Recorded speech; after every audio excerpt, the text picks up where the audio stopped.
What up, it's Dane here. In this video I'm going to talk about the bad high fructose corn syrup and why it does not lead to extra weight gain like most people again claim to be. So listen up. Number one, you need to understand that high fructose corn syrup and sucrose being table sugar, have very similar compositions. Half fructose, which is the sugar found in fruit, and half glucose, which you know what that is. Number two, they are metabolized in the body very similar ways. So what does that mean? There's no practical difference between high fructose corn syrup and sucrose. Now, where does all of this high fructose hype come from? It probably comes from most of the studies, and again, let's face it, the mainstream media does not consider most of the limitations of the study. They just handpick what they want to handpick, hence why there's bad reputation for aspartame, all this kind of stuff that I can go to, gluten, all this kind of stuff. But here's the deal. The first thing you need to consider when it comes to these studies.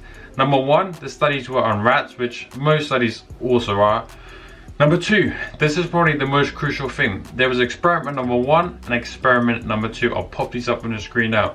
As you can see, in experiment number one, when the rats were fed high fructose corn syrup, right, and there were 4 groups, they were fed high fructose corn syrup for 12 hours and limited access.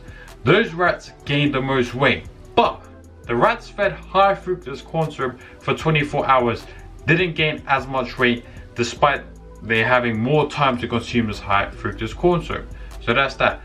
Number two, experiment number two, right? The results were the complete opposite. The high fructose corn syrup that was available for 24 hours meant more weight gain, whereas the 12-hour one was less weight gain. So what's going on here? It's very contradictory. As well as this, the amount of food intake was not even mentioned. So the amount of calories the rats consumed was not mentioned, hence why the results are probably also skewed and also probably, in not a nice way, messed up. So those are the limitations. What should you really focus on? Should you focus on high fructose corn syrup or sucrose, whatever? Here's what you should focus on. You should focus on consuming minimally refined foods, high protein diet. Doesn't need to be excessive protein like 0.8 grams or even 0.6 grams per pound of body weight, just to stay healthy. More fruits, more vegetables, that's it.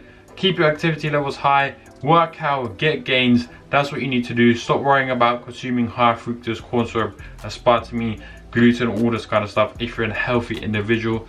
That's that. As always, stay positive, stay smiling. Let's get it, and I'll see you in the next one.